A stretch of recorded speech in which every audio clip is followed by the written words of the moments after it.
हाम्रा अपेक्षा धेरै छन्। ती अपेक्षा अनुसार चाहिँ हामी अगाडि बढ्ने कुरामा चाहिँ समस्या छ। ठुल्ठुला विकास चाहिँ गर्ने हामीसँग पैसा हुँदैन नगरपालिकामा।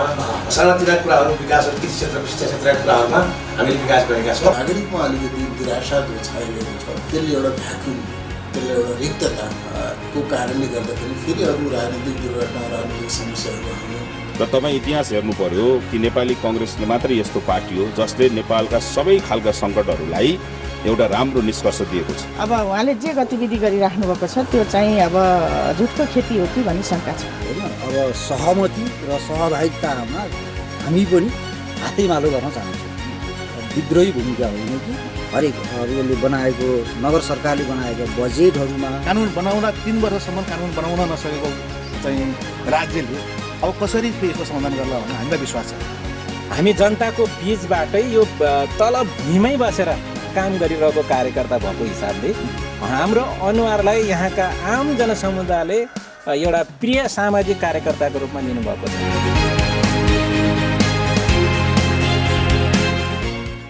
नमस्कार दर्शकबिन, तपाईँ हेर्दै हुनुहुन्छ गोल्डन आई टेलिभिजनको प्रस्तुति मफसल राजनीतिक विशेष हेर्दै हुनुहुन्छ। विभिन्न जिल्ला, नगरपालिका, गाउँपालिका हुँदै वडासम्म पुग्ने कार्य निरन्तर रहेको छ। हामी आज पोखरा महानगरपालिकाको वडा नम्बर 18 मा छौँ। वडा नम्बर 18 का नेताहरूले के गर्दैछन्, विकासका कार्यहरू के हुँदैछन्, जनतालाई निकास दिँदैछन् या के हुँदैछ, यी कुराकानी यहाँ समक्ष राख्ने गर्दछौँ। मसँग हुनुहुन्छ नेकपा एमाले वडा नम्बर 18 का अथवा चाहिँ पार्टीका अध्यक्ष हुनुहुन्छ पुष्कल बहादुर थापा हुनुहुन्छ। उहाँसँगको कुराकानी यहाँ समक्ष। स्वागत छ यहाँलाई। धन्यवाद। आराम हुनुहुन्छ? हजुर आराम हुन्छ। अधिवेशन सकियो होइन? हजुर भर्खर मात्र। थोरै खुकुलो भएको छ अहिले अधिवेशन पछि अथवा चाहिँ थोरै फ्री भएको छ अहिले, थोरै खुकुलो भएको छ। हिजोसम्म त हामी केन्द्रीय अधिवेशनमै व्यस्त थियौँ। अब आजबाट अलिक खुल्ला छौँ। अब जनताको काममा चाहिँ व्यस्त हुनुहुन्छ? होइन, हामी हिजो पनि व्यस्त थियौँ। त्यो थोरै अधिवेशनको सङ्घारमा थोरै हामीले यतातिर अधिवेशनतिर केन्द्रित भएका थियौँ र फेरि हामीले चाहिँ त्यसलाई निरन्तरता दियौँ। केन्द्रीय अधिवेशनमा चाहिँ जानुभयो यहाँ? हजुर अटेन्ड हुनुभयो? हजुर। कस्तो जोस जाँगर लिएर आउनु भएको छ अथवा चाहिँ के लिएर आउनु भएको छ अब वडा नम्बर 18 को लागि?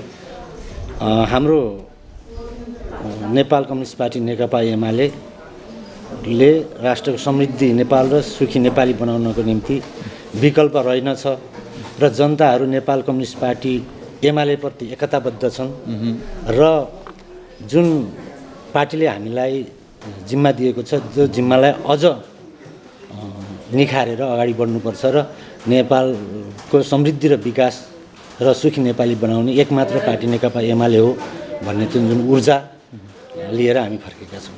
वडा नम्बर 18 मा अब महिलाले चाहिँ विकासको लागि के सोच्नु भएको छ? महिलाका समस्याहरू त म एकैछिन पश्चात भने, तर विकासको लागि के सोचेको छ तपाईँको पार्टीले? हामीले यो विगतको 3 तहको निर्वाचन पश्चात लामो समयसम्म नेपाल कम्युनिस्ट पार्टी नेकपा एमाले 3 तहमा सरकार निर्माणहरू भए। तत्पश्चात एउटा अकल्पनीय अथवा अविश्वसनीय रूपमा हामीले पनि सोचेभन्दा धेरै विकासले फड्को मारेको छ। जस्तै धेरै गौरवका आयोजनाहरू, धेरै दीर्घकालीन महत्त्व राख्ने आयोजनाहरू निर्माण भएका छन् भन्ने देशको सन्दर्भमा र हाम्रो वडा नम्बर 18 को सन्दर्भमा योसम्म हाम्रो बर्खा लाग्यो भने बिन्दवासिनीभन्दा माथि यातायात आउन सक्ने सम्भावना थिएन। तिनै पूर्वाधारका कुराहरूमा एकैछिन पश्चात म नेताज्यू म जोड्ने छु। हजुर। कुनै पनि पार्टीको चाहिँ जस्तै तपाईँको वडाको चाहिँ पार्टी समिति जो छ, एकाइ कमिटी, हजुर, 50% महिला 50% पुरुषको सहभागिता गराउन मिल्छ कि मिल्दैन? के हुन्छ 33% मा किन राखिराख्ने? यो हजुरहरूले कसरी बुझ्नुपर्छ भने 33% भनेको न्यूनतम हो। जस्तै महिलाहरू 50 के 60% पनि हुन सक्नुहुन्छ, तर 33% नघटाइकन मात्र भन्न खोजिएको। यसलाई हजुरहरूले त्यसरी बुझिदिनु पर्यो। 33 वडा भएकोमा चाहिँ एक मात्र हाम्रो वडा अध्यक्ष पाउनु, यो 33% पुग्छ र पुग्दैन होला नि? होइन, यसो त्यति बेला चाहिँ किन चाहिँ पार्टीहरूले चाहिँ महिलालाई चाहिँ वडा अध्यक्षमा अथवा चाहिँ 50% ल 33 कै हिसाबमा दियो भने त 5-7 वटा ठाउँमा त महिलालाई चाहिँ उठाउन सकिन्थ्यो नि। त्यो हाम्रो निर्वाचन प्रक्रिया अथवा अन्तर्गत चाहिँ हामीले उम्मेदवारी दिने 33% हो। त्यो मध्येबाट कहिलेकाहीँ चाहिँ 40%, 50% महिलाहरू नि विजय हुन सक्ने अवस्था रहन्छ भने कहिलेकाहीँ थोरै न्यून पनि रहन सक्ने अवस्था हुन्छ। हामीले 33 वडामा जितेर एक मात्र महिला भएको भए हजुरले भनेको प्रश्न चाहिँ सान्दर्भिक हुन्थ्यो होला, तर हामीले 33 वडा जितेका त छैनौँ नि। ठिक छ, त्यो एउटा कुरा होइन। अब एउटा यो हारजितको कुरा ल्याइहाल्नुभयो, पुरुषहरूलाई डर हुन्छ महिलासँग कतै हारिने हो भन्ने हिसाब हुन्छ? त्यो हुँदैन। हामी एउटै सङ्गठनमा काम गरिसकेपछि हामी महिला पुरुष जातीयता क्षेत्रीयता यी भन्ने कुरा सन्दर्भहरू रहँदैन। हिजो विगतमा रह्यो होला, तर अन्य पार्टीहरूको सन्दर्भमा मलाई भन्नु छैन, तर नेपाल कम्युनिस्ट पार्टी नेकपा एमालेको सन्दर्भमा हामीमा कुनै भेदभाव र विभेदहरू चाहिँ छैन। पक्कै तपाईँले चाहिँ ठ्याक्कै जातीयता कुरा ल्याइहाल्नु, म त्यही जोड्न चाहन्छु। कसरी दलितलाई समेट्नु भएको छ तपाईँको यहाँ चाहिँ एकाइ कमिटीले, वडाको एकाइ कमिटीले? हाम्रोमा एकजना वडा जनप्रतिनिधि पनि हुनुहुन्छ। यो पार्टीको सन्दर्भमा नि हाम्रै चाहिँ एउटा नम्बर 18 को वडा कमिटीको सन्दर्भमा सचिवालयमा 3-4 जना हुनुहुन्छ। अब फुल कमिटीको गर्ने हो भने पनि 7-8 जना हुनुहुन्छ र हाम्रोमा त्यस्तो चाहिँ विभेद छ भन्ने त्यहाँ चाहिँ। अनि पार्टीभित्र चाहिँ त यो अल्पसङ्ख्यक होइन अशक्तहरू उहाँले चाहिँ समेट्नु भएको छ? समेट्छौँ, त्यो हाम्रो चाहिँ विधानत नै त्यो व्यवस्था गरिएको छ। त्यो सन्दर्भमा चाहिँ हामीले सबैलाई समेटेर अगाडि बढ्छौँ। जुन समुदाय कुरा गर्नुभयो 3-4 जना, त्यो समुदायलाई कसरी बढाउन सकिन्छ, विकास कसरी गर्न सकिन्छ? दलित समुदायहरू पनि हाम्रोमा उहाँहरू चाहिँ विभिन्न पर्यटन क्षेत्रमा लाग्नुभएको छ, विभिन्न रोजगारीमा लाग्नुभएको छ र उहाँहरूको शैक्षिक स्तर पनि अन्य वडाको सन्दर्भमा हाम्रो वडामा उच्च नै रहेको छ। र हामीमा यहाँ कस्तो छ भन्नुहुन्छ भने यहाँ सबै जातिहरू मिलेर एउटा गाउँ एउटा मात्रै जातीय बाहुल्यता भएको अवस्था छैन, तसर्थ यो सबै अवसरहरूबाट समान रूपमा अगाडि बढिरहेको छ। वडा नम्बर 18 को नेकपा एमालेको पार्टी चाहिँ हजुर सबै जाति हजुर भेषभूषा भएकालाई समेटेर अगाडि सङ्गठन बनेको छ, अगाडि बढाउँदैछ, अगाडि बढ्दैछ। हजुर शिक्षाको यहाँको अवस्था कस्तो पाउनु भएको छ तपाईँले? यहाँको वडा नम्बर 18 मा शिक्षाको अवस्था विगतको भन्दा अहिले धेरै राम्रो छ। विगतमा के थियो भने यहाँ चाहिँ धेरै क्षेत्रीहरूको बाहुल्यता भएको कारणले पहिला चाहिँ लाउरे हुने जुन परम्परा थियो, त्यो परम्परामा युवाहरूमा अब म उमेर पुगेपछि लाउरे हुने हो, किन धेरै पढ्नु पऱ्यो र भन्ने जुन किसिमको सोच थियो, त्यो सोचबाट अहिले चाहिँ त्यो सोच समाप्त भएको छ युवाहरूमा। हाम्रै देशमा बसेर, हाम्रै ठाउँमा बसेर, हाम्रै गाउँमा बसेर हामीले चाहिँ हाम्रो जीवनयापन गर्न सक्छौँ र सभ्य समाज र सुखी सराङकोटवासी र समृद्ध सराङकोट बनाउन सफल हुन्छौँ भन्ने चाहिँ जुन हाम्रो नेकपा एमालेले पनि त्यही किसिमको एउटा सन्देश लिएर टोलमा पुगेको छ र अहिलेको अवस्था धेरै हामीले गौरव गर्ने अवस्थामा छ। समान शिक्षाको हकमा हेर्दाखेरि कस्तो पाउनु भएको छ? सबैले समान शिक्षा पाएका छन्? सबैले समान शिक्षा प्राप्त गरेका छन्। किन भन्दा हाम्रो जुन सामुदायिक विद्यालयहरूमा पनि हाम्रो चाहिँ प्राइभेट विद्यालयहरूमा बराबरको हामीले चाहिँ शिक्षाको व्यवस्था गरेका छौँ, तसर्थ यहाँ समान शिक्षा छ र धेरैजसो अब विपन्न दलितहरूलाई विभिन्न सङ्घ संस्थाहरू छन्, ती सङ्घ संस्थाहरू मार्फत हामीले एउटा कोर्डिनेसन गरेका छौँ र शिक्षाबाट कुनै पनि यहाँ वञ्चित नहोस्, होइन, बालबालिकाहरू वञ्चित छैन। पार्टीको भूमिका यहाँ चाहिँ राम्रो रहेको छ। हजुर, यहाँको विचार, यहाँको बुझाइमा हजुर अहिलेसम्म त्यस्तो हजुरहरूले पनि मिडियाले त्यस्तो सराङकोटमा कोही बालबालिकाहरू चाहिँ शिक्षाको पहुँचबाट वञ्चित छन् भने हामीलाई यहाँहरूले चाहिँ जानकारी दिनुभयो भने हामीले तत्काल चाहिँ उहाँहरूलाई व्यवस्था गर्दछौँ। युवाहरू चाहिँ कतिको सक्रिय छन् राजनीतिमा तपाईँको पार्टीमा? चान्स दिनुहुन्छ युवाहरूलाई? हाम्रो पार्टीमा साँच्चीकै भन्नुपर्दा नेपाल कम्युनिस्ट पार्टी नेकपा एमाले सराङकोटमा युवाहरूको दह्रो बाहुल्यता छ। 60% भन्दा बढी युवाहरू चाहिँ सक्रिय रूपमा लाग्नुभएको छ। तसर्थ युवाहरू कार्यकारीमा चाहिँ अथवा चाहिँ त्यो पदमै आएका छन् कि त्यो झन्डा र डन्डा दौड्न मात्र चाहिँ सहभागी? होइन, पदमै आउनुभएको छ। तपाईँहरूले हेर्नुहोस्, हाम्रो पार्टीको अस्ति भर्खर हाम्रो जिल्ला कमिटीमा विस्तार गरिएको छ, महानगर कमिटीमा हेर्नुहोस् सराङकोटको हाम्रो चाहिँ युवाहरू हुनुहुन्छ। अहिले भर्खर चाहिँ हाम्रो चाहिँ 30 वर्षको युवा हुनुहुन्छ महानगर कमिटीमा। त्यसले चाहिँ युवाहरू चाहिँ राजनीतिक क्षेत्रमा राम्रो छ, राजनीतिमा चाहिँ आकर्षित हुनुहुन्छ, देख्न सकिन्छ। वैदेशिक रोजगारमा अहिले पनि युवाहरू चाहिँ लाम लागेको छ। हजुर, त्यो रोकथाम गर्ने चाहिँ कसको जिम्मेवारी हो? तपाईँ हाम्रो हो कि होइन? अथवा चाहिँ वडा नम्बर 18मा चाहिँ कतिको छन् वैदेशिक रोजगारमा जाने युवाहरू? त्यो अध्ययन गर्नुभएको छ? हजुर, यो वैदेशिक रोजगारीमा जानबाट रोक्न राष्ट्रको पनि जिम्मेवारी हो। पहिला अर्को कुरा, पहिला मलाई थोरै स्पष्ट के गरिदिनु हाम्रो पनि जिम्मेवारी हो र यो राष्ट्रको आम नेपालीले आशा र भरोसा गरेको एकमात्र सबैभन्दा ठुलो दल नेपाल कम्युनिस्ट पार्टीको अन्यको भन्दा बढी जिम्मेवारी हो।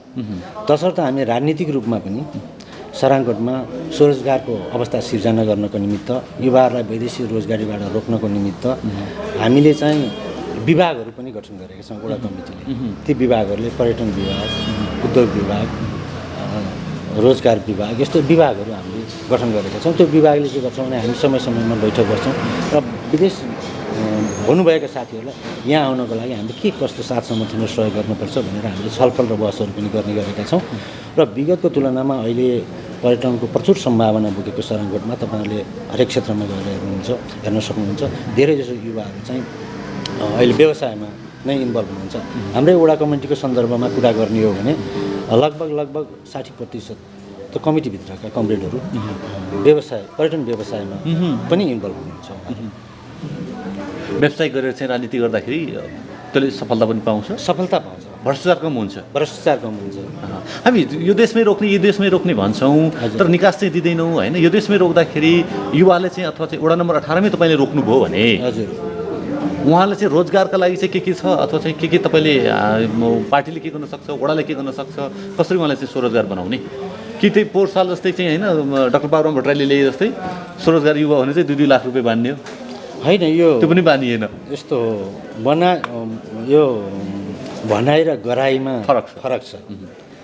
हाम्रो वडा नम्बर 18 को सन्दर्भमा कुनै पनि युवाहरूले यहीँ सराङकोटमा बसेर यहीँ व्यवसाय गर्छु, उद्योग गर्छु, आत्मनिर्भर हुन्छु, यहीँ केही गर्छु भन्ने चाहना गरेको साथीहरूलाई हामीले साथीहरू माध्यमबाट पनि, जस्तै मान्नुहोस् कुनै कमरेडको चाहिँ घर जग्गा छैन र कुनै कमरेडको प्रशस्त छ, उहाँको 2-4 रोपनी छ भने त्यो 1 रोपनी जग्गा चाहिँ हामीले हाम्रै सहकारीमा, हाम्रो सराङकोटमा 9 वटा सहकारीहरू छ, त्यही सहकारीमा राखेर त्यहाँबाट हामीले लोन लिएर हामीले त्यसरी पनि हामीले चाहिँ युवाहरूलाई विदेश जानबाट रोकिरहेका छौँ, प्रयत्नशील गरिरहेका छौँ। र जहाँसम्म लाग्छ यहाँ यही ठाउँमा बसेर केही गर्छु, व्यवसाय गर्छु, उद्योग गर्छु, कृषि गर्छु भन्ने साथीहरूलाई हामीले चाहिँ हाम्रो कृषि विभाग छ यहाँको, हाम्रो पार्टीको, र त्यो मार्फत चाहिँ हामीहरूले उहाँलाई चाहिँ एकदम सहज रूपमा र सरल तरिकाले चाहिँ समर्थन र सहयोग गरिरहेका छौँ। नेताजी धेरै धेरै धन्यवाद दिन चाहन्छु। हजुर, यो अमूल्य समय दिनुभयो, युवाप्रति विचार राखिदिनु भयो, सबै जातिप्रति तपाईँले आफ्ना चाहिँ विचार होइन विकासको कुरा राखिदिनु भयो। धन्यवाद र आगामी राजनीतिक यात्रा पनि सफल रहोस्, शुभकामना व्यक्त गर्न चाहन्छु। ल गोल्डेन आई टेलिभिजनले पनि नेपाल कम्युनिस्ट पार्टी नेकपा एमाले सराङकोटलाई सम्झेर जुन यहाँका विकास निर्माणमा चासो देखाइदिनु भयो त्यसको निमित्त सिङ्गो नेपाल कम्युनिस्ट पार्टी नेकपा एमालेको तर्फबाट गोल्डेन आई टेलिभिजनप्रति हार्दिक आभार धन्यवाद व्यक्त गर्न चाहन्छु। धन्यवाद। मफसल राजनीतिक विशेष तपाईँ हेर्दै हुनुहुन्छ। हामी पोखरा महानगरपालिकाको वडा नम्बर 18मा छौँ। वडा नम्बर 18 अर्थात् चाहिँ नेकपा माओवादी केन्द्रका चाहिँ वडा नम्बर 18 चाहिँ पार्टीका अध्यक्षसँगको कुराकानी म यहाँ समक्ष राख्न चाहन्छु। पूर्णाकर तिमल सेना हुनुहुन्छ, के भन्नुहुन्छ, पार्टी कसरी अगाडि बढ्दैछ, यी कुराकानी उहाँकै मुखारबिन्दबाट। स्वागत छ यहाँलाई। धन्यवाद हजुरलाई। सर्वप्रथम म जुन हाम्रो यो गोल्डेन आई टेलिभिजनले तपाईँको पोखरा महानगरपालिका वडा नम्बर 18मा तपाईँको यहाँको पार्टीको चाहिँ गतिविधि र यहाँको चाहिँ विकास निर्माणको जुन गतिविधिमा प्रत्यक्ष चासो राखेर तपाईँको यहाँको चाहिँ वडा सरकारलाई, यहाँका राजनीतिक पार्टीहरूलाई अनि त्यहाँका स्थानीय चाहिँ विभिन्न सङ्घ संस्थाहरूलाई र यहाँका जनतालाई जुन जागृत गराउने चाहिँ काममा लागिपर्नु भएको छ, यो काम चाहिँ सराहनीय छ। र यसको लागि पनि म यो गोल्डेन आई टेलिभिजनलाई नेपाल कम्युनिस्ट पार्टी माओवादी केन्द्रतर्फबाट र मेरो चाहिँ व्यक्तिगत तर्फबाट म धेरै चाहिँ धन्यवाद दिन चाहन्छु। केमा व्यस्त हुनुहुन्छ, कति व्यस्त हुनुहुन्छ? हाम्रो नेपाल कम्युनिस्ट पार्टी माओवादी केन्द्रले तपाईँहरूलाई पनि थाहा छ होला, तपाईँहरूको टेलिभिजन मार्फतबाट पनि अहिले चाहिँ हाम्रो पार्टीको चाहिँ महाधिवेशनमै चाहिँ नेपालभरि नै चाहिँ पार्टी चाहिँ लागि परेको छ। भर्खरै चाहिँ नेपाल कम्युनिस्ट पार्टी माओवादी केन्द्रले हाम्रो नेपालभरका सम्पूर्ण चाहिँ वडाहरू एकै दिनमा तपाईँको चाहिँ वडा अधिवेशनहरू चाहिँ सम्पन्न गर्यो, प्रथम वडा अधिवेशनहरू सम्पन्न गर्यो। र अहिले तपाईँको चाहिँ विभिन्न पालिकाहरूको चाहिँ अधिवेशन पनि सम्पन्न चाहिँ गरिसकेको छ र अहिले चाहिँ कतिपय चाहिँ पालिकाहरूमा तपाईँको अधिवेशन हुँदै पनि छ र अहिले केन्द्रीय पार्टी पनि तपाईँको चाहिँ जुन हाम्रो पुसमा हुने जुन पार्टीको चाहिँ महाधिवेशन छ त्यसको तयारी र जुन अब आउने चाहिँ स्थानीय चुनाव छ त्यो चुनावको चाहिँ तयारीमा हाम्रो नेपाल कम्युनिस्ट पार्टी माओवादी केन्द्रले नै आफ्नो गतिविधिलाई चाहिँ अगाडि बढाइरहेको छ। साथसाथै तपाईँको चाहिँ जनताका जनजीविकाको चाहिँ चासो र विकास निर्माणको चासोमा पनि माओवादी केन्द्र सँगसँगै छ। वडा नम्बर 18मा चाहिँ माओवादी केन्द्रको अबको चाहिँ उद्देश्य के हो, के गर्ने हो? खास गरेर तपाईँको चाहिँ पोखरा महानगरपालिका वडा नम्बर 18मा तपाईँको जुन यो नेपाल कम्युनिस्ट पार्टी माओवादी केन्द्रले तपाईँको योभन्दा अगाडि पनि तपाईँको यहाँको चाहिँ जनताका जनजीविकाको चाहिँ सन्दर्भमा तपाईँको यहाँको महिलाको सशक्तिकरणको चाहिँ सन्दर्भमा यहाँका उद्यमी व्यवसायीहरूको चाहिँ हकहितको चाहिँ सन्दर्भमा तपाईँको यहाँको स्थानीय चाहिँ बासिन्दाको चाहिँ सवालमा र यहाँको चाहिँ तपाईँको विकास निर्माणको सवालमा उहाँहरू सँगसँगै छ र अब आउने दिनमा पनि नेपाल कम्युनिस्ट पार्टी माओवादी केन्द्र चाहिँ सँगसँगै हुनेछ। अब पोखरा महानगरपालिका वडा नम्बर 18 माओवादी केन्द्रले तपाईँको यहाँको विकास निर्माण यहाँको चाहिँ तपाईँको जुन चाहिँ सशक्तिकरणको चाहिँ सवालमा अलिकति चाहिँ सकारात्मक हस्तक्षेपकारी चाहिँ भूमिका निर्वाह गरेर नेपाल कम्युनिस्ट पार्टी माओवादी केन्द्र चाहिँ अगाडि बढ्ने चाहिँ मुख्य चाहिँ ध्येय राखेर चाहिँ हामी अगाडि बढेका छौँ। महिला कुरा उठाउनुभयो, महिलालाई चाहिँ कसरी सक्रिय गराउँछ अब पार्टीमा अथवा चाहिँ चुनाव पनि आउँदैछ, अब राजनीतिक नेतृत्वमा चाहिँ कसरी सक्रिय गराउँछ? हजुरहरूलाई थाहा पनि छ, जहाँसम्म लाग्छ तपाईँको चाहिँ नेपाल कम्युनिस्ट माओवादी केन्द्रले जति महिला सशक्तिकरण र महिला अधिकारको चाहिँ बारेमा नेपालका अन्य राजनीतिक दलभन्दा नेपाल कम्युनिस्ट माओवादी केन्द्रले ठुलो भूमिका निर्वाह गरेको पनि छ। तपाईँको जुन 10 वर्ष जनयुद्धमा तपाईँको चाहिँ माओवादीले जुन चाहिँ महिला सशक्तिकरण महिला चाहिँ अधिकारको लागि चाहिँ पनि ठुलो चाहिँ भूमिका निर्वाह गरेर त्यो चाहिँ सबैलाई चाहिँ ज्ञात भएकै कुरा हो। र अब आउने कुरामा चाहिँ तपाईँको नेपाल कम्युनिस्ट माओवादी केन्द्रले तपाईँको जुन पार्टीको चाहिँ केन्द्रले चाहिँ नेपाल कम्युनिस्ट पार्टी माओवादी केन्द्रको विधानमा पनि तपाईँको चाहिँ महिलाहरूको जुन सहभागिता छ र चाहिँ पार्टीको विभिन्न चाहिँ संरचनाको चाहिँ सहभागिता छ, त्यो पार्टीको संरचनाको सहभागितामा तपाईँको चाहिँ 35% चाहिँ महिला अनिवार्य गरेको पनि छ, तपाईँको विधान विनियममा पनि छ। र तपाईँको अहिले नेपाल कम्युनिस्ट पार्टी माओवादी केन्द्रले जुन हाम्रो चाहिँ वडा अधिवेशनहरू सम्पन्न भए, पालिकाहरूको अधिवेशनहरू सम्पन्न भए, ती हरेक चाहिँ तपाईँको चाहिँ वडा प्रतिनिधिहरू अनि तपाईँको चाहिँ वडाको टिममा अथवा पालिकाको टिममा 35% चाहिँ महिलाहरूको सुनिश्चितता गरेर ती महिलाहरूलाई चाहिँ अगाडि बढाएर यहाँसम्म ल्याइपुर्याएको छ। अर्को कुरा नेपाल कम्युनिस्ट पार्टी माओवादी केन्द्रले तपाईँको जुन चाहिँ पहिलो चाहिँ नेपालको महिला सभामुख चाहिँ बनाएको कुरा सर्वविदितै पनि छ।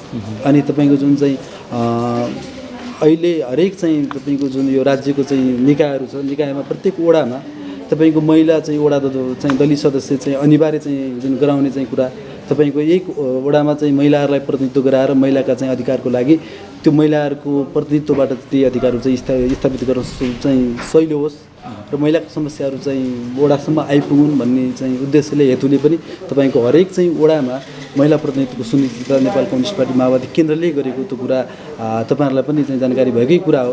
र एउटा कुरा म के चाहिँ राख्न चाहन्छु भन्दाखेरि नेपाल कम्युनिस्ट माओवादी केन्द्रले तपाईँको सबभन्दा पहिला यति राष्ट्र चाहिँ निर्माण गर्ने हो र चाहिँ राष्ट्र विकास गर्ने हो भने जुन हाम्रो देश नेपालमा तपाईँको अहिलेको चाहिँ जुन जनगणना हुँदैछ, अहिलेको तथ्याङ्कलाई हेर्ने हो भने पनि तपाईँको पुरुषको भन्दा महिलाको चाहिँ जनसङ्ख्या चाहिँ बढी छ। र तपाईँको जुन यहीँ स्थानीय चाहिँ भनौँ नेपालभित्र चाहिँ आन्तरिक आफ्नै देशमा बसेर जुन चाहिँ आफ्नो जनजीविका चाहिँ निर्वाह गर्ने चाहिँ सङ्ख्या आज चाहिँ पुरुषहरू बढी मात्रामा बितिसकेका छन् भने महिलाहरू चाहिँ बढी चाहिँ छन्। त्यो भएर अहिले हाम्रो नेपाल कम्युनिस्ट माओवादी केन्द्रले महिलालाई नै तपाईँको चाहिँ केन्द्रबिन्दुमा राखेर तपाईँको पार्टीले विभिन्न पोलिसीहरू निर्माण गरेको छ। जस्तै अहिले तपाईँको चाहिँ हाम्रो विद्यार्थीको केन्द्रीय नेतृत्वमा चाहिँ महिलालाई स्थापित गर्ने कुरा, महिला नेतृत्व ल्याउने चाहिँ कुरादेखि लिएर हामीले हरेक चाहिँ टोलमा समाजमा हरेक वडामा तपाईँको महिलालाई चाहिँ अगाडि बढाएर चाहिँ 2-4 जनालाई चाहिँ केन्द्रमा चाहिँ स्थापित गरेर 2-4 जनालाई चाहिँ अलि टाढाबाट पार्टी अगाडि पछाडि दौडिने दिदीबहिनीहरूलाई चाहिँ स्थान दिएर सम्पूर्ण महिला चाहिँ अधिकार प्राप्त गरेकै हुन् त? हजुरहरूले कसरी हेरिदिनु पऱ्यो भन्दाखेरि हामीले हेर्ने होइन कि पार्टीले हेर्नु पऱ्यो भन्ने हो हाम्रो। जनताले पनि कसरी होइन, बुझ्नु किनभने पऱ्यो 33 नम्बर, 33 सबभन्दा वटा वडा चाहिँ भयो, सुन्नु तपाईँको न। महिलाको हक र हित र नेताजी, अधिकारको लागि चाहिँ सुन्नु लड्ने न। पार्टी चाहिँ ठिक नेपाल छ, कम्युनिस्ट ठिक छ, माओवादी ठिक पार्टी। छ।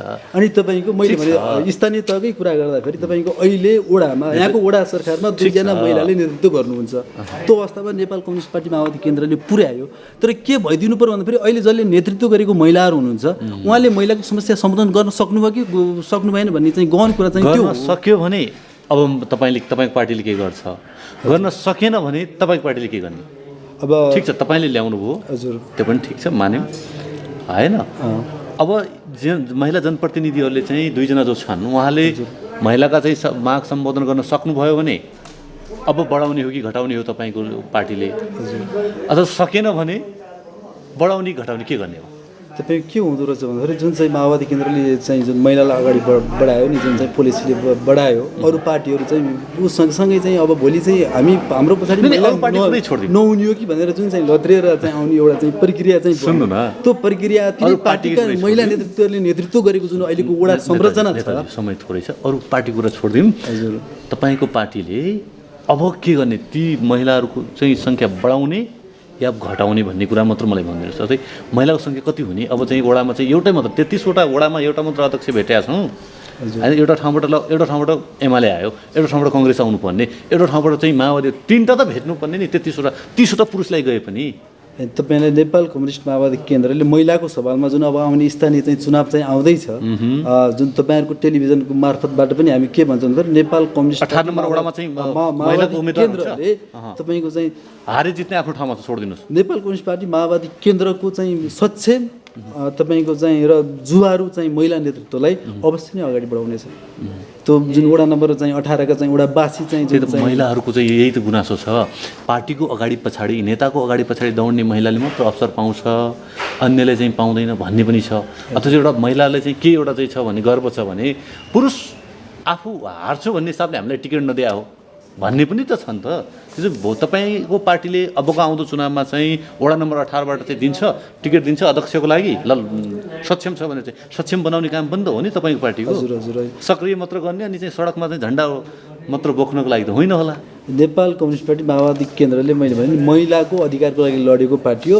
अझ पनि चाहिँ नेपाल कम्युनिस्ट पार्टी माओवादी केन्द्र महिलाको हक र हित अधिकारको लागि चाहिँ लड्छ। जुन वडा नम्बर 18 को सवालमा नेपाल कम्युनिस्ट पार्टी माओवादी केन्द्रले महिलालाई अगाडि बढाउने क्यारी भन्ने जुन तपाईँको चाहिँ सवाल छ, अब आउने चाहिँ स्थानीय चुनाव छ, त्यो आउने चाहिँ स्थानीय चुनावमा वडा नम्बर 18 ले माओवादी केन्द्रले महिला नेतृत्वलाई अगाडि बढाउने प्रयत्न चाहिँ गर्दछ।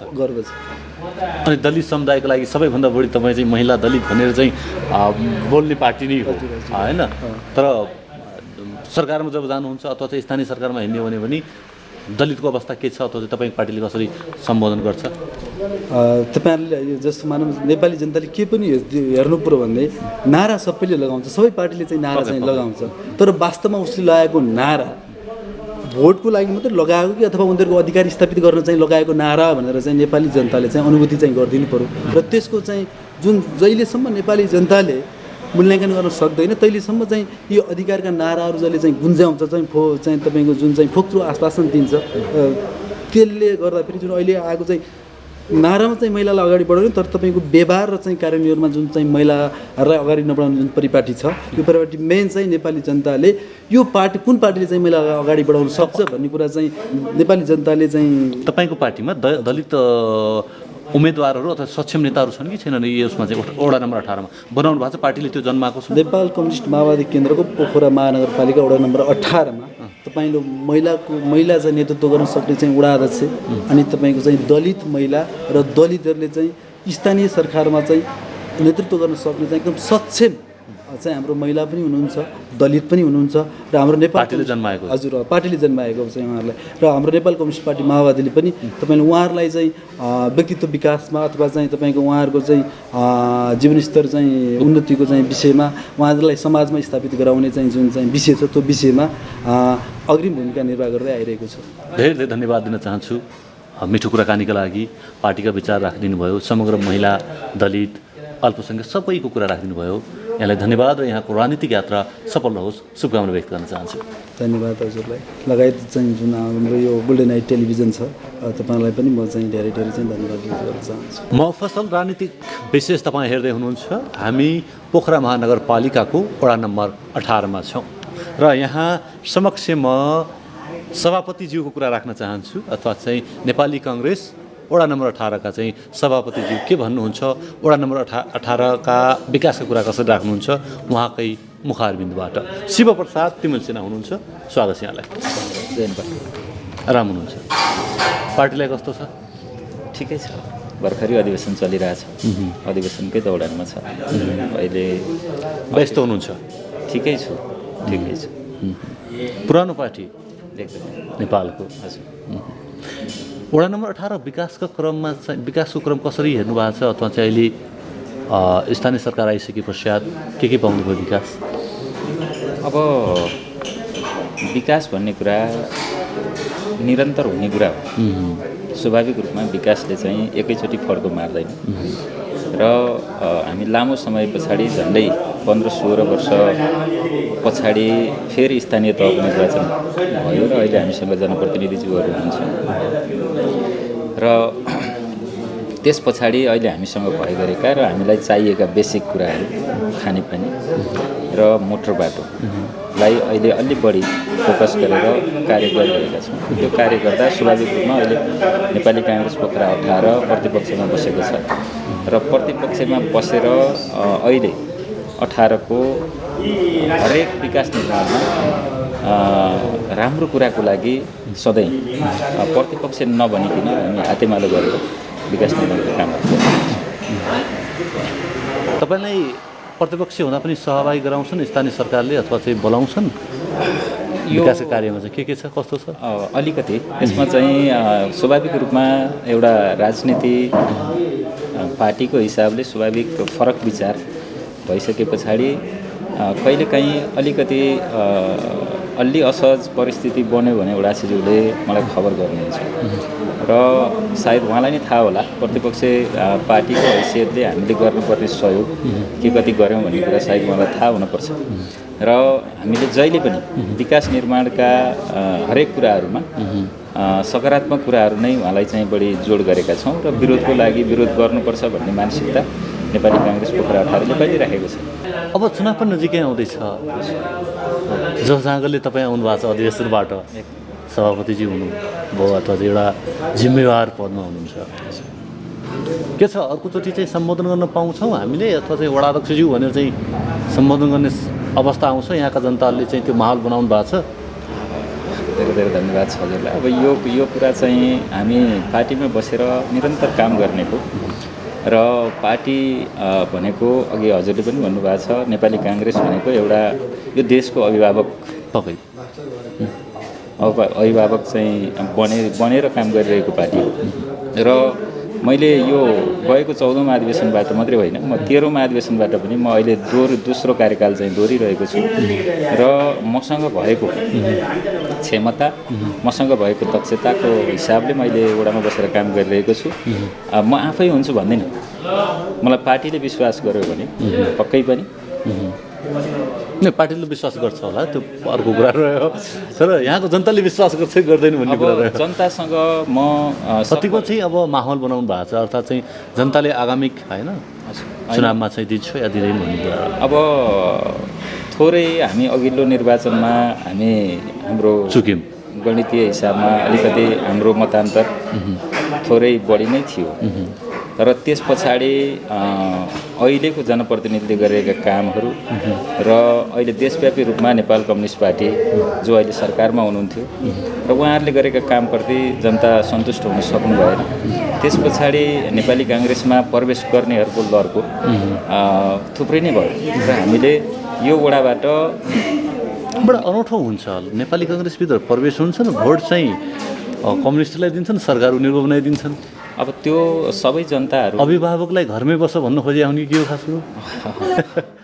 असाध्यै महत्त्वपूर्ण कुरा, यो असाध्यै महत्त्वपूर्ण प्रश्न सोध्नुभयो। निर्वाचनको बेला सबै मतदाताहरू बुझ्ने अवस्थामा पुगिसकेको अवस्था छैन नेपालको अवस्थामा र थोरै त्यति बेलाको नजिकै गरेको निर्वाचनमा जसले जस्तो माहौल क्रिएट गर्छ त्यतैतिर लागेर अचम्मको कुरा सुन्नु न, फेरि केन्द्रमा चाहिँ के हुन्छ भने घरमा बस्या अभिभावकलाई लिएर फेरि नेतृत्व दिइन्छ केन्द्र सरकारले भने हैन। त्यो चाहिँ हामी चुक्यौँ, कतै न कतै हामी चुक्यौँ, अथवा चाहिँ नेपाली काङ्ग्रेस चुक्यो वडा नम्बर 18 मा। अब चुक्छ कि चुक्दैन? अघिल्लो निर्वाचनमा हामीले थुप्रै कुरा, लामो समय पछाडि जब म 13औं अधिवेशनबाट सभापतिमा निर्वाचित भएँ, त्यस पछाडि म हरेक सराङकोटवासीको हरेक सुख दुःखमा जाने जोड्ने प्रयास गरिरहेको छु र यहाँका हरेक आपद विपद, बाढी पहिरोदेखिबाट लिएर जुन खालका सङ्कटहरू चाहिँ यहाँको सराङकोटवासीलाई पर्छ त्यहाँ कहीँ न कहीँ नेपाली काङ्ग्रेस चाहिँ जोडिएको छ र मलाई लाग्छ सराङकोटको काङ्ग्रेसले अहिले सराङकोटवासीको मन जितेको छ र पक्कै पनि अब आउने निर्वाचनमा नेपाली काङ्ग्रेसलाई उहाँहरूले विश्वास गर्नुहुनेछ भन्नेमा म विश्वस्त छु। तपाईँको यहाँको वडाको चाहिँ पार्टी चाहिँ समावेशी छ के छ? जनजाति कसरी समेटिएको छ, दलित कसरी समेटिएको छ, महिला कसरी समेटिएका छन्, के छ? अहिले सराङकोट पोखरा 18 मा 288 जना क्रियाशील सदस्य हुनुहुन्छ। त्यसमा पार्टीको विधानअनुसार पक्कै पनि महिलाको सङ्ख्या 33% भनिरहेको छ, तथापि हाम्रो वडा कार्य समितिले हामीले 40% भन्दा माथि महिलाहरू हुनुहुन्छ। त्यसमा पदाधिकारी पदमा चाहिँ महिलाहरू नभएको कुरा चाहिँ उहाँहरू आउन चाहनु भएको छैन र त्योभन्दा पहिला महिलाको सङ्ख्या पनि अलिक कम थियो, किनभने हामी 13औं अधिवेशनसम्म आइपुग्दा हाम्रो क्रियाशील सङ्ख्या पनि कम थियो र अहिले 14औं अधिवेशनमा आइसके पछाडि र पार्टीको विधानले 100% क्रियाशील सदस्यता थप गर्न पाउने विधानअनुसार हामीले महिलाहरूलाई पनि आकर्षणको एउटा केन्द्र नेपाली काङ्ग्रेस हो भन्ने खालको हिसाबले बनाएका छौँ र अहिले वडा कार्य समितिमा 40% महिलाको सहभागिता छ। त्यसै गरी जनजाति, दलित सबैको प्रतिनिधित्व हुने गरी हामीले समावेशी टिम नै बनाएका छौँ। अशक्तहरू पनि हुनुहुन्छ। हामी 2 जना, हाम्रो त्यो जुन 288 जना क्रियाशील सदस्यमध्ये 2 जना भिन्न क्षमता भएका 2 जना हुनुहुन्छ। अति मिठो शब्द। उहाँलाई हामी अहिले क्रियाशील सदस्यतामध्ये अब हामी हाम्रो पार्टीको केन्द्रीय महाधिवेशन सकिए लगतै हामी उहाँहरूलाई कहीँ न कहीँ एउटा सम्मानजनक पदमा सिफारिस गर्ने हिसाबले वडा कार्य समिति लागेको छ।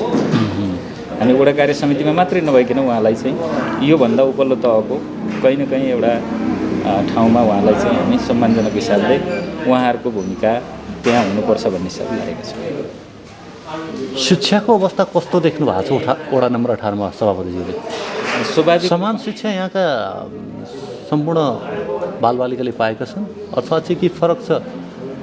थोरै यहाँ अहिले यो शिक्षामा आम नेपालीहरूको ट्रेन्ड के बसिरहेको छ भने थोरै पैसा लगानी गर्यो भने राम्रो शिक्षा पाइन्छ र निःशुल्क भन्यो भने त्यहाँ शिक्षा राम्रो हुँदैन भन्ने मानसिकता आम नेपाली छ। मलाई लाग्छ यो सराङकोटवासीको मात्रै होइन, आम नेपालीको त्यो खालको ट्रेन्ड बस्छ। एउटा अर्को कुरा पनि आइरहेको छ नि है, बेला बेलामा चाहिँ अब यो नेताहरूलाई चाहिँ बडा लक्षित गरेर भन्छन् नेताहरूको छोराछोरी चाहिँ बोर्डिङ स्कुल अनि चाहिँ भिआइपी होइन जो अलि चाहिँ बढी चाहिँ एक्सपेन्सिभ छन् त्यहाँ चाहिँ पढ्ने, उहाँहरूबाटै सुरुवात गर्दै हुन्न चाहिँ सरकारी स्कुलमा पढ्ने होइन, सामुदायिक स्कुलमा पढ्ने भन्ने पनि परिचलन छ।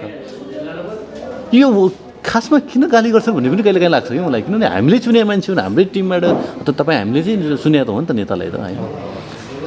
कसरी कसले सुधार गर्ने हो? नेताले गर्ने हो कि जनताले गर्ने हो? जनताले नेतालाई दोष दिने, नेताले जनतालाई दोष दिने, यो दोषारोपण भयो कि दोहोरी भयो? अब यो शिक्षाको माहौलमा पनि यही भयो। एकदमै महत्त्वपूर्ण प्रश्न गरिराख्नु भएको छ, हजुरलाई धेरै धेरै धन्यवाद छ। राजनीति गर्ने व्यक्तित्वहरू भनेको एउटा नेतृत्व गर्ने व्यक्ति नै राजनीतिकहरू हुनुहुन्छ र उहाँहरूले स्वाभाविक रूपमा एउटा मार्गदर्शन पनि एउटा आम नेपालीहरूको मार्गदर्शकको एउटा केन्द्र बनिरहेको हुनुहुन्छ। स्वाभाविक रूपमा त्यसो भएको हुँदा आफ्ना बाबु नानीहरू प्राइभेट विद्यालयमा पढाउने र सरकारी विद्यालयलाई चाहिँ जोड नदिने भन्ने खालको त्यो गुनासो पक्कै पनि छ, मैले पनि सुनिरहेको छु सामाजिक सञ्जालमा। त्यो त तर पनि यहाँ हामीले बुझ्न के जरुर छ भने निजी विद्यालयहरूले शुल्क लिएर गराइरहेको उहाँले पक्कै पनि उहाँहरूको आफ्नो नेतृत्व हुन्छ। आफूले राम्रो शिक्षक चाहिँ उहाँहरूले चाहिँ भएन भने उहाँहरूले चाहिँ सरुवा गर्ने अथवा उहाँलाई चाहिँ हटाउने, अर्को फेरि नियुक्ति गर्ने लगायतका कुराहरू हुने भएको भएर त्यहाँ चाहिँ पढाइ राम्रो हुन्छ भन्ने आम मानिसहरूको चाहिँ त्यो बुझाइ छ। तर स्वाभाविक रूपमा त्यो होइन। सामुदायिक विद्यालयहरूमा जति ट्रेन प्राप्त शिक्षकहरू हुनुहुन्छ उहाँहरूले पढाएको जुन पाठ्यक्रमहरू जति व्यवहारिक हुन्छ त्यति व्यवहारिक चाहिँ निजी विद्यालयमा हुँदैन। तथापि भन्ने बेलामा दोष लगाउने बेलामा यो राजनीति यस्तै चिज रहेछ। यो राजनीतिमा जसले बढी दोष लगाए त्यही अगाडि आउने हो, त्यो खालको चाहिँ एउटा ट्रेन्ड बढेको छ। र अब यो राजनीतिमा युवाहरू आउनुपर्छ। राजनीति गर्न अहिले जुन खालको कठिनाइ भइरहेको छ, आर्थिक रूपमा सम्पन्न हरेक कुरामा चाहिँ सम्पन्न भएको मान्छे मात्रै राजनीतिमा आउने जुन खालको एउटा परिपाटी बनेको छ, निष्ठाको राजनीति गर्ने व्यक्तित्वहरू बिस्तारै छायामा जब पर्दै जानुहुन्छ त्यस पछाडि यो राजनीतिक पनि जसले पनि गर्न नसक्ने, आफ्नो चाहना हुँदाहुँदै म राजनीतिमा गएर म केही समाज रूपान्तरणको लागि केही काम गर्छु भन्ने चाहिँ व्यक्तित्वहरू आउन नसक्ने कारण पनि राजनीति अलिकति भड्किलो हुँदै गइरहेको छ। र बाहिर आफू त्यो नेतृत्वमा आएर काम नगरिन्जेलसम्म जनताहरूले चाहिँ दोष दिने काम र नेतृत्वलाई दोष लगाउने काम भइरहेको छ। एकअर्कामा दोहोरी भइरहेको छ। आगामी दिनमा नहोस् होइन, यही चाहिँ हामी शुभकामना व्यक्त गर्न चाहन्छौँ। यहाँको राजनीतिक यात्रा सफल रहोस्, जनताको तन मनमा बस्नु होला भन्ने आशा अपेक्षासहित शुभकामना व्यक्त गर्न चाहन्छु। धन्यवाद। धन्यवाद। यहाँसम्म आएर पोखरा 18मा मलाई लाग्छ अरू कुनै टेलिभिजनहरूले यो खालको कार्यक्रम आएर यहाँको वास्तविक विकास निर्माण लगायतका विविध विषयमा छलफल राख्ने कार्यक्रम गरिरहेको थिएन।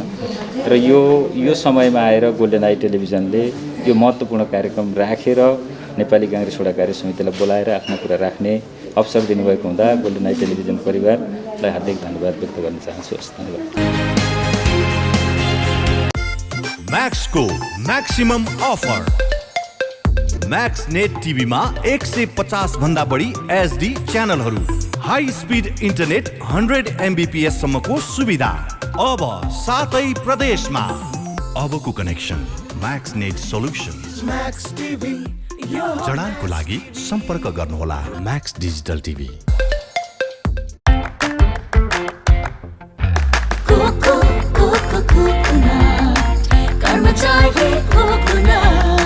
स्वादिलो छ, मिठो छ, सबैभन्दा टेस्टी छ। Karmachari Coco, the most delicious coconut biscuits.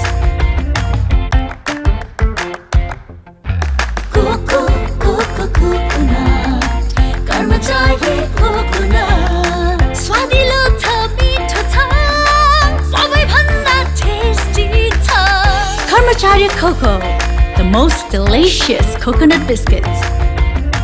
पोखराकै सबैभन्दा सस्तो राम्रो गुणस्तरीय सामानहरूका लागि सम्झनुहोस् बिग सेल सिद्धार्थ चोकमा बम्पर सेल चलिरहेको छ। कटन प्यान्ट, जिन्स प्यान्ट, कटराइज प्यान्ट, बक्सर प्यान्ट बम्पर सेलमा 950, छानी छानी क्याजुअल प्यान्टहरू, leather shoes, sports shoes bumper सेलमा मात्र 1200, क्याजुअल सर्टहरू, कटन सर्ट, चेक सर्टहरू छानी छानी मात्र 500मा। नेपालकै सबैभन्दा सस्तो मूल्यमा होलसेल मूल्य ब्रान्डेड तथा नन ब्रान्डेड सामानहरूका लागि हामीलाई सम्झनुहोस् ramp brand, retro brand, black brand, 80 degree brand, साथै नाइक, एडिडास, पुमा र रिबुक ब्रान्डको जुत्ता तथा लुगाहरू र स्पोर्ट वेयरका लागि हामीलाई सम्झनुहोस्। साथै ब्रान्डेड सामानहरूमा 25% डिस्काउन्ट। सबै ब्रान्डेड सामानहरू पाइनुका साथै होलसेल तथा खुद्रा बिक्री गरिन्छ। सम्पर्क बिग सेल सिद्धार्थ चोक, मोबाइल नम्बर 9814188804, 9826602262। सिद्धार्थ चोकमा सिद्धार्थ चोकदेखि बिन्दवासनी जाने मेन रोडमै सेकेन्ड होम।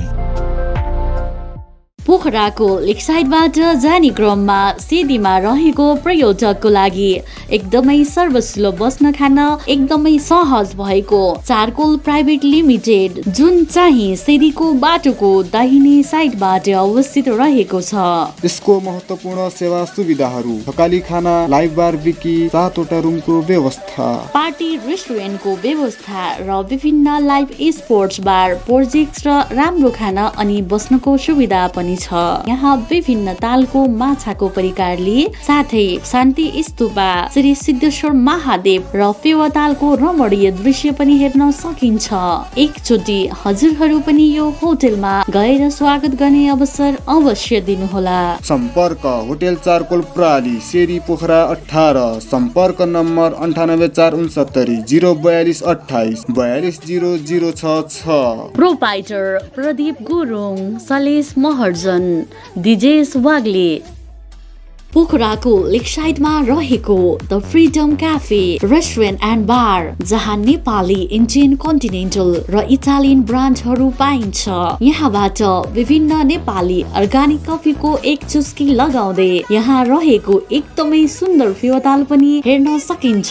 यसका विशेषताहरू 100% नेपाली अर्गानिक कफी, ककटेल्स, मोकटेल, विभिन्न डोमेस्टिक हार्ड ड्रिङ्कका साथै बाहिरी हार्ड ड्रिङ्कहरूको पनि सुविधा रहेको छ। तपाई पनि एकचोटि the freedom cafe restaurant and बारमा अवश्य एकचोटि जानुहोस् र स्वागत गर्ने अवसर दिनुहोस्। सम्पर्क hotel the freedom cafe restaurant and bar, 23 street, खहरी लेकसाइड, पोखरा।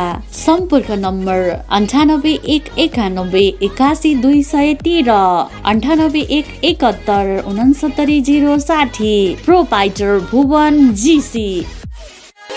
लेखनाथको मुटु अर्घौचोक अनि अर्घौचोकमा अवस्थित विशाल एग्रो स्टोर्स तपाईँ हाम्रो दैनिक जीवनमा अति आवश्यक पर्ने ताजा तरकारी, फलफुल, खाद्यान्न लगायत सम्पूर्ण सामानहरू चाहिएमा हामीलाई सम्झनुहोला। हाम्रा सेवाहरू दुध, दही, खाद्यान्न तथा ताजा लोकल तरकारी, फलफुल, सुपथ तथा होलसेल मूल्यमा पाइनुका साथै होम डेलिभरीको पनि व्यवस्था रहेको छ। साथै सम्पूर्ण पार्टी प्यालेसको सहजतालाई मध्यनजर गर्दै सम्पूर्ण सामानहरू सुपथ मूल्यमा डेलिभरी गरिने जानकारी पनि गराउँदछौँ। विशाल एग्रो स्टोर्स, पोखरा 27, लेखनाथ चोक। प्रोपाइटर विष्णु लामिछाने। सम्पर्क 98560 33 822, 98560 81 768 र 98058 66 215। के तपाईँ नयाँ घर बनाउँदै हुनुहुन्छ? यदि हुनुहुन्छ भने ढुक्क भएर एडी ट्रेडर्सलाई सम्झिनुहोस्। हामी तपाईँलाई गुणस्तरीय सामान उपलब्ध गराउनेछौँ। हाम्रा सेवाहरू टोयलेट तथा बाथरुमका लागि आवश्यक सामानहरू जस्तै कमोड, धारा, बेसिन, पाइपहरू, घर बनाउँदा आवश्यक पर्ने सम्पूर्ण हार्डवेयरका सामानहरू पाइनुका साथै प्लम्बर पनि उपलब्ध गराइन्छ। सम्पर्क AD traders, Pokhara 10 Ram Bazar, Kalika Chowk. Phone number 061 432 551, 98 161 83 577, 98 460 35 282। Proprietor Hari Dulal. पोखराको मुटु सिर्जना चोकमा अत्याधुनिक पर्वत शर्मा अटो वर्कशप तथा कार वासमा तपाईँ सबैलाई स्वागत गर्न चाहन्छौँ। हाम्रा सेवाहरू टायर रिपेयरिङ नयाँ तथा पुरानो उपलब्ध छ। बाइक तथा स्कुटर सर्भिसिङ, कार वासका साथै रफिङ र पोलिसिङ पनि गरिन्छ। अनुभवी मिस्त्रीद्वारा सर्भिसिङ तथा सफाई गरिन्छ। मोबिल तथा पार्ट्सहरू सुपथ मूल्यमा पाइन्छ।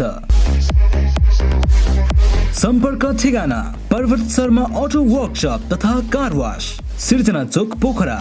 40 साइकलको ठिक अगाडि। सम्पर्क नम्बर भुवानन्द बस्याल 9806 13506, मधुसूदन बस्याल 9806 70 481, बालकृष्ण बस्याल 9851 81 437। कृपया एक पटक सेवा गर्ने मौका दिनुहोस्। आजको लगानी भविष्यको सुनिश्चितता, सुन्दर अनि आकर्षक व्यक्तित्व देखिनका लागि रेखा सुनचाँदी पसल। हाम्रा सेवाहरू रानीहार, मिनिहार, सिक्री, चोकर, छड्के तिलहरी, कण्ठगेडी, नौगेडी, कटारे गेडी, फुलगेडी, चन्द्रहार, हमले माला, बीज बन्दा, सिरफुल, चन्द्रमा क्लिप, औँठी, कर्की बिया, औँठी बेरुवा, औँठी छापा, कुसे औँठी, पाउजु, बिच्छी कङ्गन, चुरा, बाला, हात्ती पुच्छर बाला, ठुला साना पञ्चरत्न, तिलहरी, जन्तर, पेङ्लिङ, साथै तयारी सुनका आकर्षक गहनाहरू, चाँदीका गर गहना तथा सामानहरू अर्डर अनुसारको गर गहना, राशि अनुसारको बहुमूल्य रत्न पत्थरहरू चाहिएमा हामीलाई सम्झनुहोस्। रेखा सुन चाँदी पसल, Bagar 1, Pokhara. Phone number 061 536 452, 98 041 35 504। Proprietor Amrit Gahatraj. पोखराको मुटु चिप्लेढुङ्गामा अवस्थित Himalayan garden market Chipledhunga Nepali Congress party कार्यालय सँगै हाम्रा सुविधाहरू निशुल्क पार्किङको व्यवस्था, बाल उद्यानको सुविधा, बाबु नानीहरू खेल्नका लागि फराकिलो र सुरक्षित स्थान, झरना, प्राकृतिक मनोरम दृश्यको अवलोकनको लागि विशेष सुविधा, सस्तो र सुलभ मूल्यमा गुणस्तरीय वस्तुहरूको उपलब्धता, खाजा र मनोरञ्जनको लागि शान्त, सफा र सुरक्षित स्थानको उपलब्धता, व्यवसाय साथै सभ्य र उत्कृष्ट व्यवहारको पहिचान। हिमालयन गार्डन मार्केट उत्कृष्ट स्थान। सीमित सटरहरू मात्र बाँकी रहेकाले इच्छुकहरूले तुरुन्तै सम्पर्क गर्नुहोला। सम्पर्क Himalayan garden market, Chipledhunga 4, Pokhara, Kaski. Mobile number 98 460 32 154। मफसल राजनीतिक विशेष तपाईँ हेर्दै हुनुहुन्छ। पोखरा महानगरपालिकाको वडा नम्बर 18मा छौँ र वडा नम्बर 18का अध्यक्षज्यूसँगको कुराकानी यहाँ समक्ष म राख्न चाहन्छु। विकास कसरी हुँदैछ, वडा नम्बर 18 के विकास भए यो अवधि अथवा यो 5 वर्षको अवधिमा, यी कुराकानी म राख्न चाहन्छु। मसँग हुनुहुन्छ रणबहादुर थापा, वडा अध्यक्षज्यू हुनुहुन्छ। स्वागत छ अध्यक्षज्यू। धन्यवाद, नमस्कार। आराम हुनुहुन्छ? आराम छ। वडावासीले कस्तो छ? वडावासीले राम्रो छ। भ्याक्सिन सबैले पाए अथवा चाहिँ खोप लगाए? 18 वर्षभन्दा माथिका सबै नागरिकले भ्याक्सिन लगाउने काम समाप्त भएको छ। तर सुरुमा भ्याक्सिनको कुरा त सुरुमा कतिपय अलिक ज्येष्ठ नागरिक उसले भ्याक्सिन लगाउने कुरामा अलिकति डराए, मानेनन् र अहिले पछिल्लो चरणमा सबैले लगाए। एका दुई छोटपुटो त्यस्ता होला, नत्र 18 वर्षभन्दा माथिका सबै नागरिकलाई। ज्येष्ठ नागरिकको कुरा गर्नुभयो, ज्येष्ठ नागरिककै कुरा गर्न चाहन्छु। के छ ज्येष्ठ नागरिकका सुविधाहरू पाउनु भएको छ उहाँहरूले? चाहिँ उहाँहरूका लागि के काम गरेको छ वडा कार्यालयले अथवा चाहिँ तपाईँको वडा नम्बर 18ले? एउटा ज्येष्ठ नागरिक समिति पनि हाम्रो यहाँ गठन भएको छ। उहाँहरूको नियमित बैठक हुन्छ।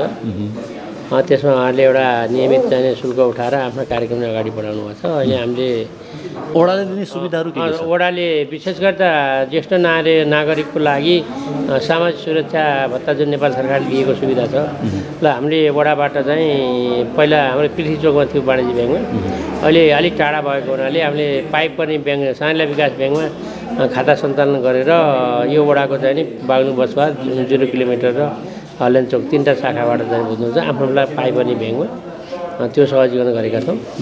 र अरू अब ज्येष्ठ नागरिक दिवा केन्द्र भनेर अहिले एउटा भकुण्डेमा स्थापना गर्दैछौँ र अब ज्येष्ठ नागरिकलाई अब लागेको कुराहरू हामीले चाहिँ नियमित चाहिँ काम गरेका छौँ। अन्य वडामा जाँदाखेरि ज्येष्ठ नागरिकका लागि रिफ्रेसमेन्टका लागि चाहिँ हुँदो रहेछ, धार्मिक टुरहरू हुँदो रहेछ, होइन, सम्मान कार्यक्रम हुँदो रहेछ।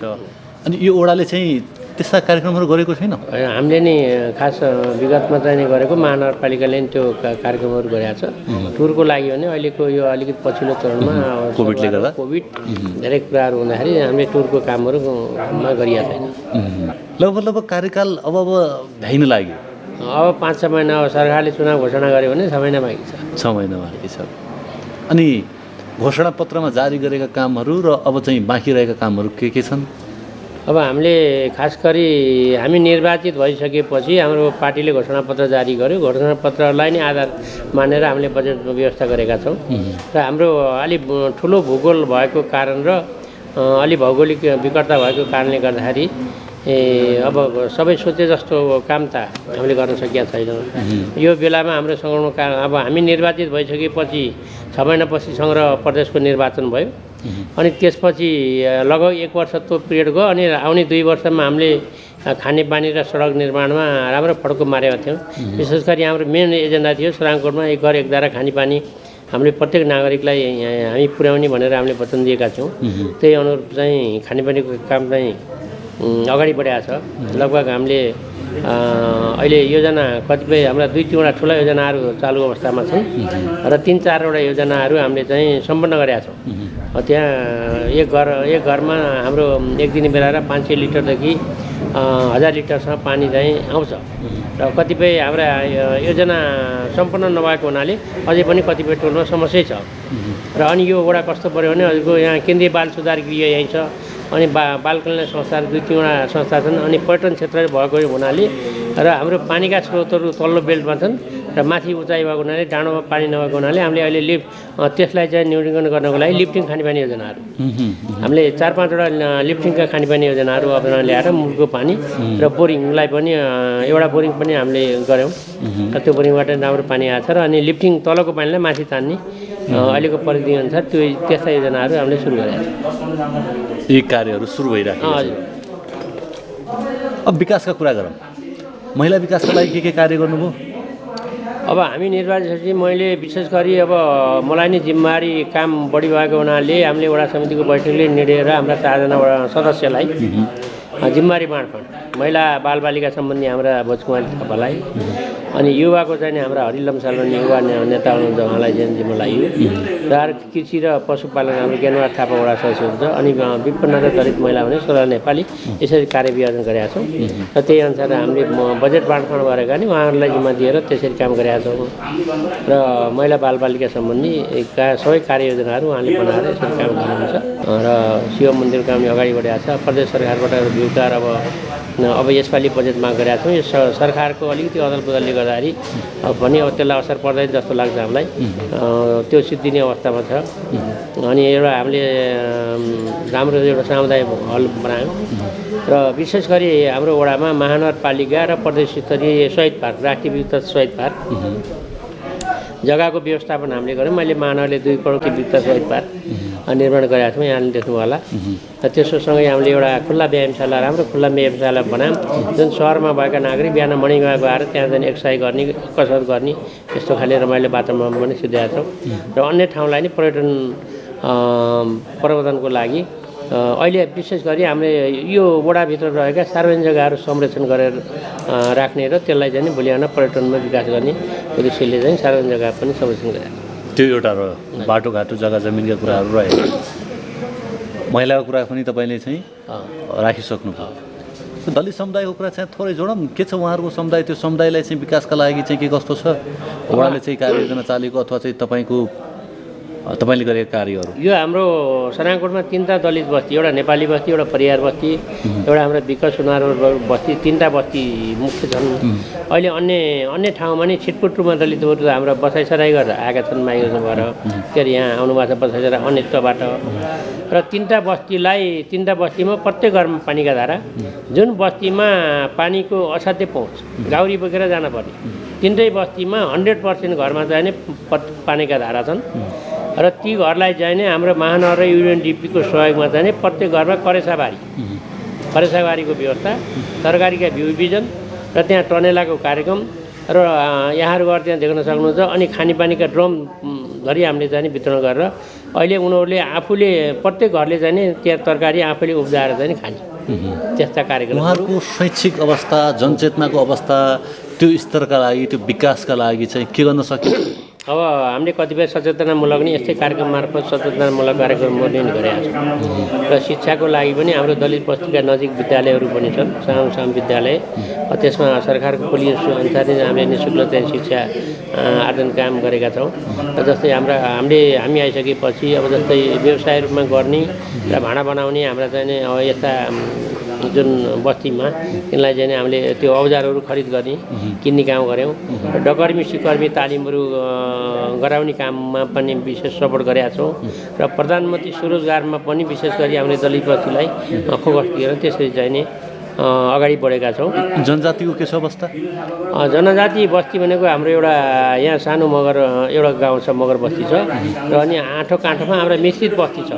यो अहिले जति पनि सहरको हाम्रो 10वटा वडा, यो वडा चाहिँ 10वटा वडासँग सिमाना जोडिएको पूर्वी भेगमा चाहिँ विशेष गरी जनजातिहरू नै अवस्था छन् र हाम्रो विशेष गरी यहाँ यो वडामा के छ भने वैदेशिक रोजगारमै बढी जाने र अनि सहर केन्द्रित सहरको यति नजिक भयो नि कतिपय चाहिँ सहरमा जाने यो माइग्रेसन हुने भएको हुनाले विशेष गरी सहरमा गएका हाम्रा यहाँका चाहिँ बासिन्दालाई पनि गाउँ फर्काउने अभियानमा जुन मुख्य आधार के गुनासो के देखियो भने खानेपानी। त्यो भएर अहिले हामीले कतिपय हाम्रा खानेपानीका योजनामा जग्गा भएको ठाउँमा पनि पानीको धारो राखिएको छ, किनभने ऊ आयो भने त्यो पानीको धारो चाहिँ भएपछि ऊ वडामा आउनु भयो नि त पानीको कारणले। अनि टोल बस्तीमा चाहिँ सडक त्यसरी चाहिँ अगाडि बढेको छ। पक्कै पनि विकासका कुराकानी यसरी अगाडि बढाइन्छ।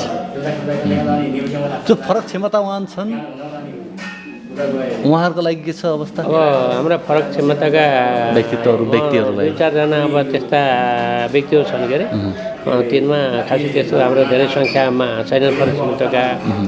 अब तिनलाई विशेष गरी तालिमहरू गराउने विषयमा हामीले चाहिँ सूचनाहरू जारी गर्छौँ। इच्छा हुनेलाई महानगरले पनि त्यो सूचना जारी गर्छ, प्रदेश सरकारले आउनेलाई चाहिँ हामीले त्यसरी पठाएको।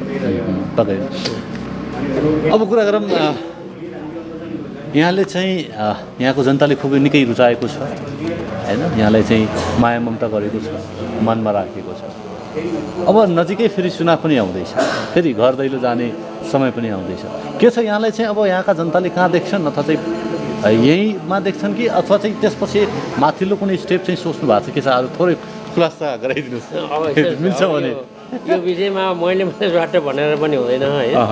अब हामीले विशेष गरी आफ्नो कर्तव्य निर्वाह गर्ने। मैले 5 वर्षमा पार्टीबाट निर्वाचित नितान्त मान्छे है, नेकपा एमालेबाट निर्वाचित। यहाँ के काम कति गरेका छ भने सरायकोटका यहाँका नागरिकले, यहाँका जनताले मूल्याङ्कन गरेका छन्। र भोलिका दिनमा अब चुनाव हुँदा मैले मात्रै भन्नु हुँदैन, पार्टीको कुरा हुन्छ, पार्टी र टिकट ल्याउने कुरा हुन्छ। अब अहिले मैले चाहिँ यो विषयमा चाहिँ बोल्न मिल्दैन। मेरो आफ्नो कार्यकालभरि मैले आफ्नो जिम्मा चाहिँ काम गर्नु पर्यो, सरायकोटको जनताको हितमा काम गर्नु पर्यो। मैले यो वडा अध्यक्ष नहुँदा नि यहाँको सामाजिक क्षेत्रमा शिक्षा, स्वास्थ्य, खानेपानीमा चाहिँ काम गर्दै आएको र अहिले पनि मुख्य जिम्मेवारी पनि काम गरिएको छ। त्यसमा चाहिँ अहिले यो विषयमा अब भोलिको परिवेश के हुन्छ अहिले मैले अहिले बोल्न इच्छा आकाङ्क्षा छन्, त्यो पछि खुलासा गर्ने टाइममा होला। ओके, जस्तै यहाँको विकासका कार्यहरूमा चाहिँ प्रत्यक्ष दललाई चाहिँ समेट्नुहुन्छ कि समेट्नु भएको छ? कसरी लानु भएको छ? उहाँको सहयोग कस्तो पर्छ? यस्तो यहाँ हाम्रा हरेक कार्यक्रममा हुँदाखेरि हामी अब यहाँ विशेष गरी नेपाली काङ्ग्रेस र हाम्रो माओवादी केन्द्र दुईवटा पार्टी छन्। अब पहिला त नेकपा एमालेसँग आयो, फेरि सँगै पनि भयो, अहिले फेरि पार्टी छुट्टा छुट्टै भयो हुनाले त्यो छन्। आज नै मैले देख्नु तपाईँलाई विषयमा नै हामी सरसल्लाह गरेर सर्वदलीय बैठक के बस्न आवश्यक पऱ्यो भने, महत्त्वपूर्ण निर्णय हो भने त्यसमा चाहिँ बोलाउँछौँ र हामीले सहकार्य गरेर काम गरिरहेको छ। अब हुन त उहाँहरूले नि के कुरा राख्नुभयो होला होइन। मैले सबै मान्छेलाई विकास निर्माण हो, सरायकोटको जनताको हितमा काम गर्ने हो। मैले त केसँग भनेको थिएँ भने नेपाली काङ्ग्रेस र माओवादी केन्द्रका अध्यक्षलाई तपाईँहरूका चुनावका घोषणापत्र ल्याउनुहोस्, यी घोषणापत्रले हेरेर अध्ययन र हामी काम गरौँ, केही नयाँ कुरा छन् भने तिनलाई नै समेटौँला भनेर मैले यसरी पनि कुरो राखेको थिएँ। त्यो छ। अहिले विशेष गरी हामीले यो वडामा हाम्रो कृषि र पर्यटनलाई नै फोकस दिएको हुनाले अहिले हामीले कृषिमा एउटा हामीले कर्मचारी पनि राखेका छौँ थप। कृषि र पशुको एउटा कार्यालय हामीले स्थापना गर्दैछौँ। यहाँका चाहिँ पशुपालन किसानहरूलाई र अरू किसानहरूलाई बिउ बिजन र चाहिँ हाम्रो जुकाम माटेका औषधि यस्ता गोबर जाँच हरेक कुराहरू भने एउटा नयाँ अफिसै खडा गरेका छौँ। र स्वास्थ्यको लागि चाहिँ हाम्रो स्वास्थ्य चौकी माथि भएको हुनाले तल्लो बेल्टमा भकुन्डेमा महानगरपालिकाबाट गरेर सहरी स्वास्थ्य केन्द्रको स्थापना गरिएको छ। हामीले कार्यालय गठन गरेर त्यहाँ 3टा कर्मचारी छन्, त्यहाँ तल्लो बेडलाई हाम्रो स्वास्थ्य उपचारको काम त्यहाँबाट हुन्छ। त्यो ठाउँबाट 23 नम्बर 24वटा लाइन पनि समेट्ने गरी त्यसरी स्थापना गरेका छौँ। सुरक्षाको निकायमा हेर्ने भने कस्तो छ वडा 18 चाहिँ वडा नम्बर 18 सुरक्षाको हिसाबमा? सुरक्षाको हिसाबले यो ठाउँ कस्तो छ भने एउटा हाम्रो यो पश्चिमतर्फबाट र यो सहरी बेल्टमा जोडिएको हुनाले कतिपय चाहिँ लागु औषध र बदमासी काम गरेका मान्छेहरू आएर घुसपेट हुने र यो आँठो काँठोमा जङ्गल उब्रने भएको हुनाले त्यो व्यवस्था छ, त्यो छ। त्यसले गर्दाखेरि यसको समस्या गर्नलाई हामीले वडा कार्यालयमा चाहिँ हाम्रो थाई प्रहरी चौकी छ, यहीँ बस्नु भएको छ उहाँहरू। र थाई प्रहरी चौकीको लागि हामीले जग्गा पनि नेपाल सरकारले किनिराखेको छ, त्यहाँ भवन निर्माणको कार्यको लागि हामीले पेस गरिसकेका छौँ। अहिले प्रदेश सरकारमा त्यसको योजना पेस गरेका छौँ। त्यो काम गर्ने भन्ने अगाडि बढाएको थियो र यहीँ अब थाई प्रहरी चौकी भएको हुनाले र नजिकमा नै हामी बगर र बैदाम 2टा क्षेत्रले हेर्ने हुँदाखेरि सुरक्षा व्यवस्थालाई नै हामी चाहिँ समन्वय गरेर काम गरिरहेका छौँ। अध्यक्ष हुँदाखेरि अब एउटा जनताको उसमा पनि सेवामा पनि खटिनु परेको छ, राजनीति त्यो त छ नै छ भने अरू कुरा मान सम्मान पनि छ। तर यस्तो कहिले काहीँ हुन्छ तपाईँलाई कहिले लाग्छ अथवा चाहिँ अध्यक्ष हुँदाखेरि यो चाहिँ बेफाइदा रहेछ है, कहिले चाहिँ होइन यी कुराले चाहिँ बडा गाह्रो हुँदो रहेछ, यी कुराहरू चाहिँ अप्ठ्यारा छन् भन्ने केही छ? होइन, अप्ठ्यारा त धेरै कुराहरू छन्। अब हामी नागरिकको जिम्मा लिन्छौँ, वडामा केही काम गर्छौँ, सामाजिक काम गर्छौँ भनिसकेपछि अब यसलाई हरेक कुराहरू हामीले चाहिँ यसलाई चाहिँ सहेर र यसलाई धैर्य गरेर हामीले चाहिँ काम गर्नुपर्ने हुन्छ। धेरै धेरै धन्यवाद दिन चाहन्छु। वडाको विकासका कुराकानी राखिदिनु भयो, समग्र कुरा राखिदिनु भयो। यहाँको आगामी राजनीतिक यात्रा पनि सफल रहोस्, शुभकामना व्यक्त गर्न चाहन्छु, आभार व्यक्त गर्न चाहन्छु। धन्यवाद। गोल्डन नाइट टेलिभिजनबाट जुन वडा कार्यालयमै आएर हाम्रा यहाँका सामाजिक व्यक्तित्वहरू, महिला र हामी जनप्रतिनिधि यहाँको समस्या विषयमा चाहिँ जुन कुरा राख्ने अवसर दिनुभयो, यहाँहरूलाई चाहिँ धेरै धेरै धन्यवाद दिन्छु। नमस्कार। दर्शकबिन, हामी पोखरा महानगरपालिकाको वडा नम्बर 18 मा छौँ र वडा नम्बर 18 को समग्र विकासका कुराकानी वडा अध्यक्षज्यूबाट नै चाहिँ यहाँ समक्ष राख्यौँ। अर्को हप्ता भेटघाट हुने नै छ। त्यति बेलासम्मका लागि निर्देशक चिरञ्जीवी भुटेल सहित म देवेन्द्र बिदा चाहन्छु। नमस्कार।